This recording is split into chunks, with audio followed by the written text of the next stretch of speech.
Good morning. This is Pastor Rick, and I want to welcome you to our Thursday bonus Bible study on this Thursday, November the 19th. We're excited that you're here. We're now at the end of the Bible Project. We're glad that you've been with us for these many weeks and months. These are the last 2 weeks, right, of the whole project. This week we're going to take a look at poetry again, taking a look at the wisdom literature of Solomon and apocalyptic literature. So this will be very exciting way to end the project. And then next week will be the very last bonus Bible study, where we'll take the book of Mark, which we'll be reading starting in Advent. We'll take that book and use everything we've learned over these past weeks to try to interpret this book that we're going to be living with for a whole year. And if you love this discussion, please join us on Thursday at noon for bonus Bible study, Zoom at noon. Now, our goal by doing this Bible project was twofold. Remember, we're trying to read the Bible better. And as part of that, we want to use this wonderful resource, the Bible Project, which has just got marvelous resources, many more than we've been able to review here on Thursdays. And so I hope that you'll go to that website, take a look around, see what might interest you. Now, again, just a review of the path that we have covered, the journey we have been on. As they've taught us, the Bible for Protestants is 66 books. It's a unified book. And in it, the Bible interprets the Bible. There's these overarching symbols and metaphors and stories, which when we put them all together, we're meant to meditate on these stories and see how they interpret each other and tell this unified story of Jesus and the gospel. And he's been very clear about mapping out three types or three genres of literature that we find in the Bible. We have narrative, in other words, story. We have poetry, and we have discourse. And they've done a marvelous job of dividing up these three genres, and we've given examples of all three of narrative, poetry, and discourse. And as I mentioned at the front end, we're excited today to end with these last two types of poetry, again, from Solomon, the wisdom literature, and the apocalyptic literature in the Old Testament and in the New. So our first section is on wisdom literature, the wisdom of Solomon. And I was taught as a young person at Emmanuel Lutheran Church in Dayton, Ohio, that one of our spiritual practices was to read every morning 5 Psalms. And I've mentioned that before. That was often used in monasteries. It's an old spiritual discipline. But what I failed to mention at that time, it was 5 Psalms and 1 proverb. And when you do that, when you read daily 5 Psalms and 1 proverb, you go through the Psalter and you go through Proverbs each and every month. And so not only do you get the praise language and the lament language of the Psalms, you also get this wisdom language, right, from Proverbs. Now, we'll be reviewing 3 different books in the Old Testament that cover wisdom literature, which are Proverbs, as we've mentioned, Ecclesiastes, and the Song of Solomon. And as you'll hear, they start with the Proverbs focusing in on Solomon, who, right, was King David's son, was to be, or was recognized as the wisest man on the earth. However, we also know at times he was wise and at times he was foolish. And so even in the Proverbs, we get the fruits of that learning, both when he was at his best, and sometimes when he was at his worst.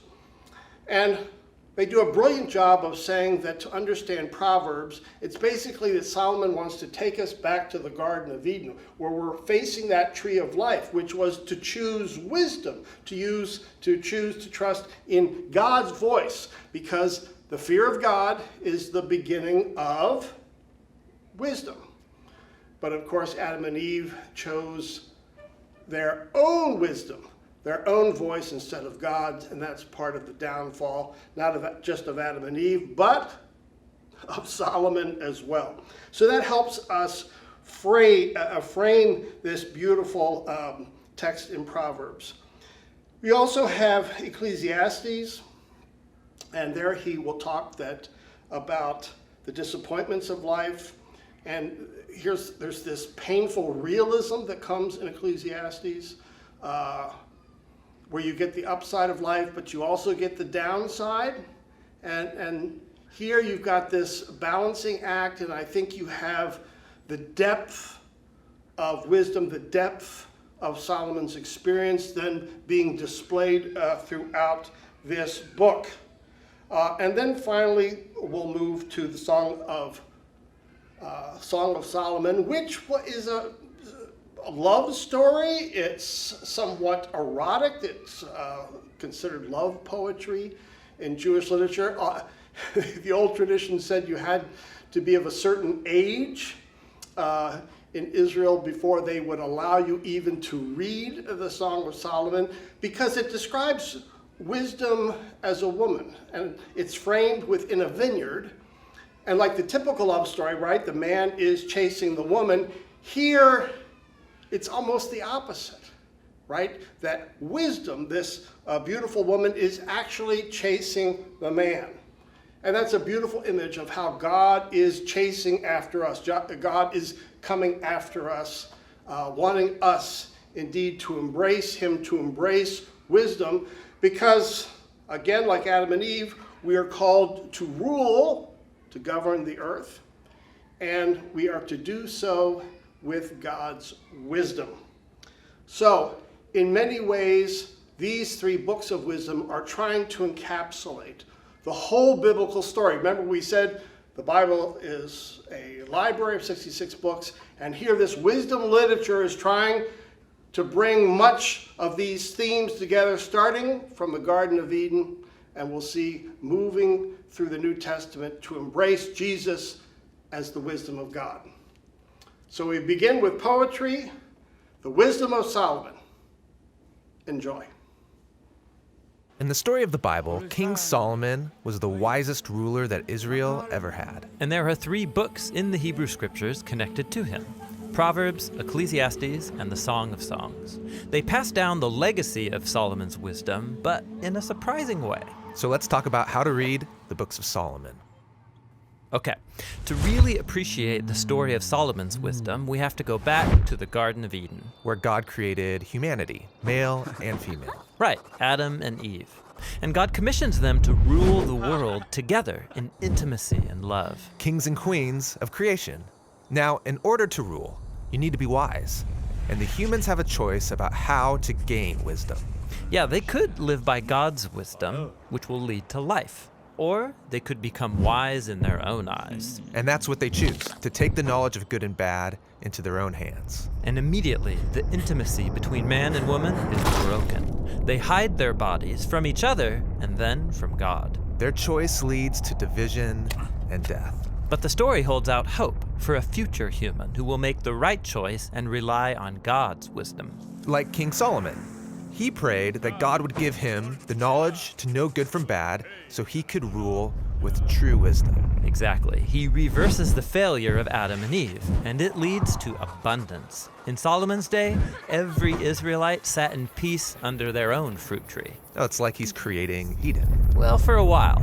But then Solomon fails. He marries hundreds of women from other nations, and he's deceived to follow their gods. And this begins Israel's long descent into self-destruction. And so when we turn to the books of Solomon, we're invited to learn wisdom from his successes and his failures. Got it. So let's start with Proverbs. Okay, so the book of Proverbs is most well known for the hundreds of short, memorable sayings that teach us how to live by God's wisdom. Like, trust in the Lord with all your heart and don't be wise in your own eyes. In Proverbs, living by God's wisdom instead of your own is called the fear of the Lord. Like in the book's opening paragraph, the fear of the Lord is the beginning of wisdom. Now, Proverbs isn't just memorable sayings. It actually begins with a lot of poetry. Yes, 9 chapters of speeches from Solomon to his royal sons. He tells them to pursue God's wisdom, which is symbolized as an elegant woman. Wisdom is a woman? Yes, so remember, in the Garden of Eden, the man and the woman's intimacy was violated by their failed search for wisdom.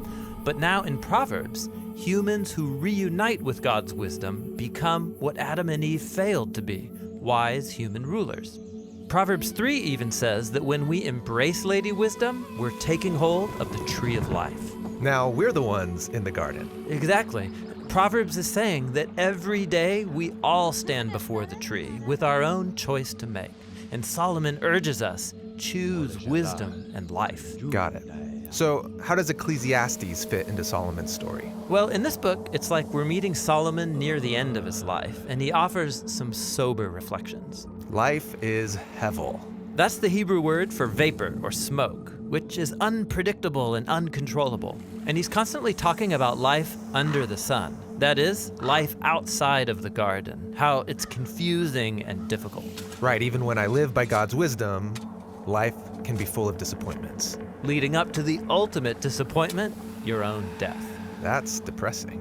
But at the end of the book, he says we should strive to live by wisdom and the fear of the Lord, just with more realistic expectations. Got it. Well, maybe the next book will cheer us up. The Song of Songs, a love poem between a man and a woman, and it'll make you blush. Yeah, on its basic level of meaning, this book is racy Hebrew love poetry.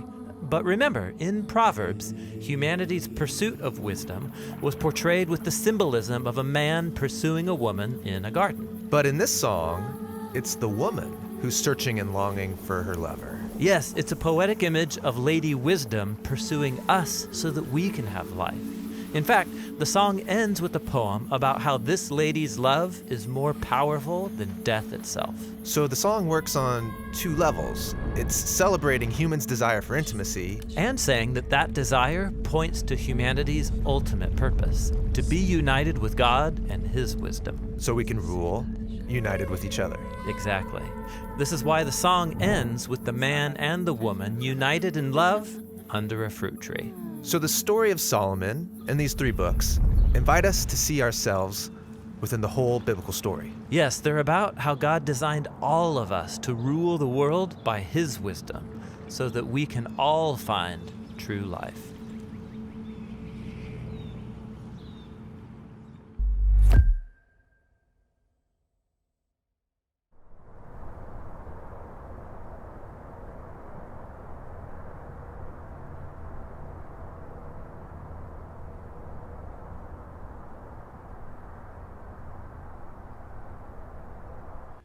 Oh, that was a beautiful way to describe this specific type of poetry in the Old Testament, the wisdom literature, pointing ultimately to Jesus, and that then Jesus calls us indeed to rule, embracing Him, embracing His wisdom. We now want to take a turn to some of that literature that both confuses us in the Old Testament and the New Testament, but also really engages us, which fascinates us. I can remember growing up, almost every youth group wanted to do a Bible study on the book of the Revelation because the images are so fantastical. And they point also to Daniel in the Old Testament, and we had the book Left Behind that tried to put these 2 books together. And the images of apocalyptic literature have always fascinated us, not just from the Bible, but when we go see films, especially at the end of the year, they're often apocalyptic in nature. So, first of all, apocalypse does not mean, in the Bible, the end of the world. Might mean that in our movies here in the United States. But it means to reveal something or to uncover it.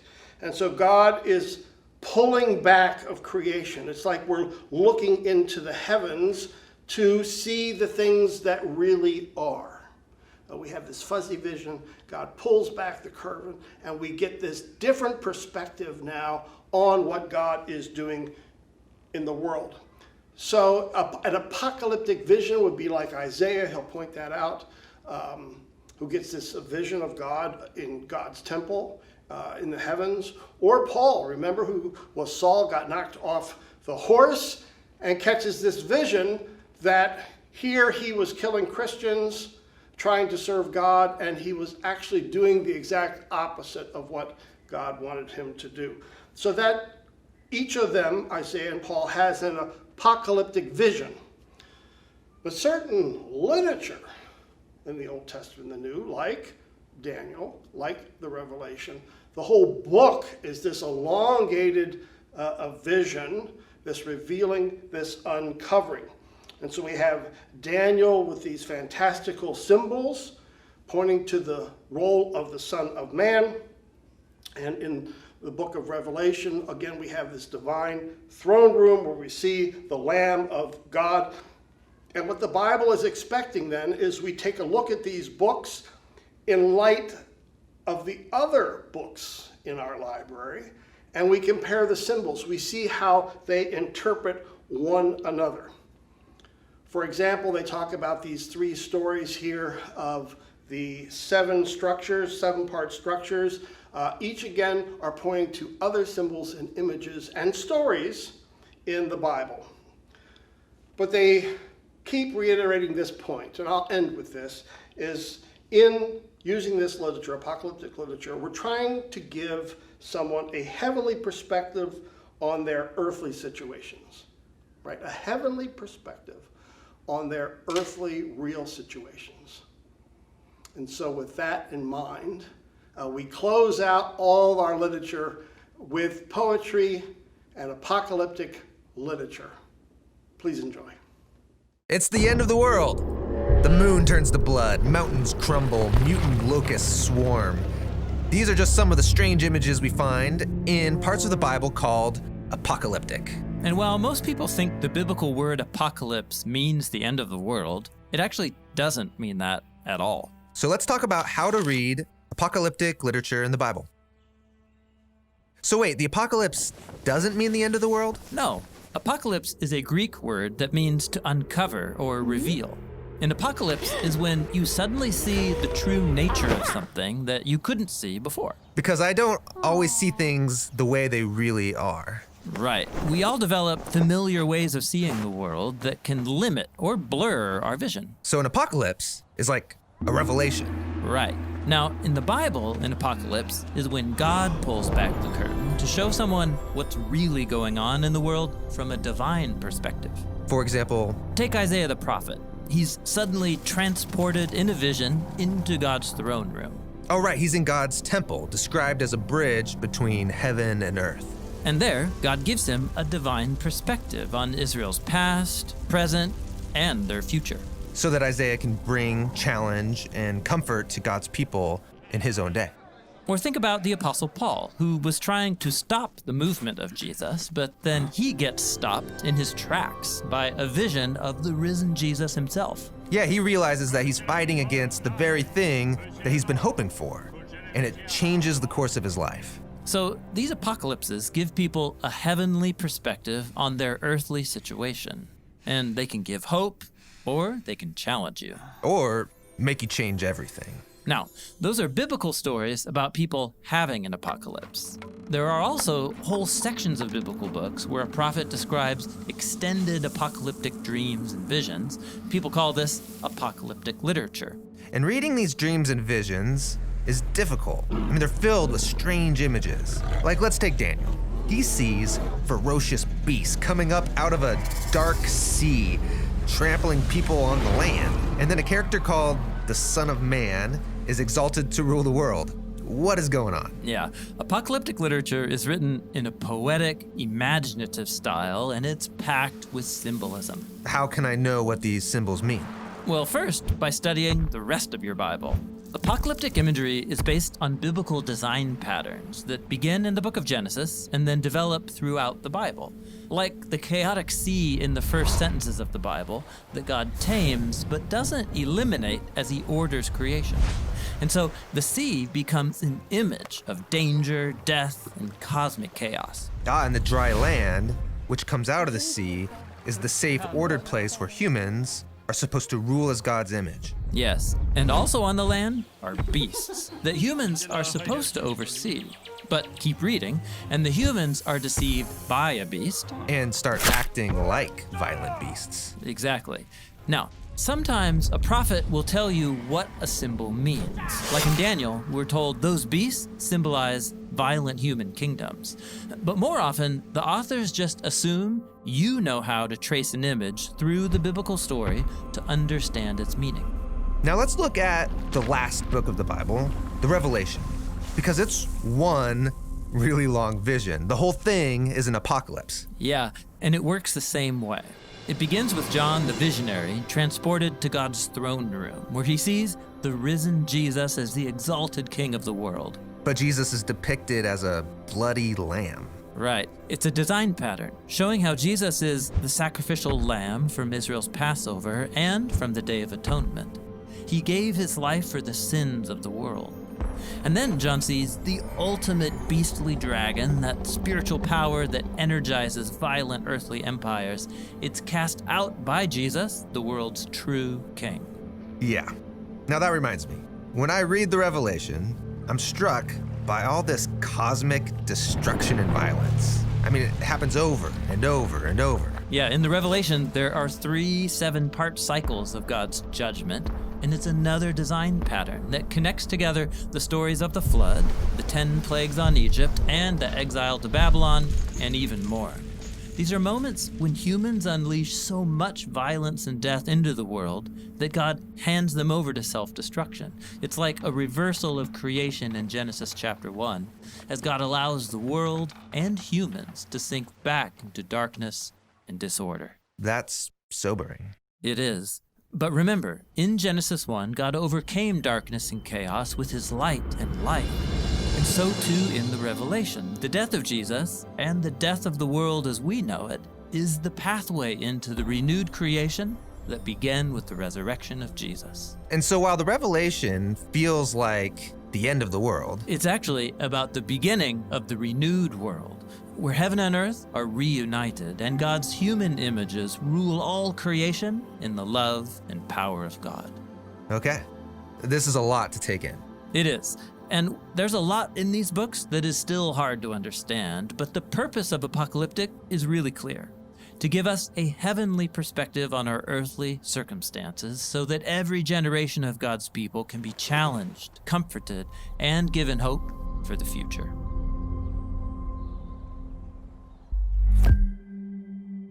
All right, we did it. In this series on how to read the Bible, we looked at all the styles of writing in the Bible: narrative, poetry, discourse. And we learn how to read all of the main sections of the Bible. This is sophisticated and beautiful literature. And I can see why the Bible is one of the most influential books in human history. Yes, every part fits into the unified story that leads to Jesus. And it invites us into a lifetime of reading and meditation. There's a whole new world just waiting to be discovered in your Bible.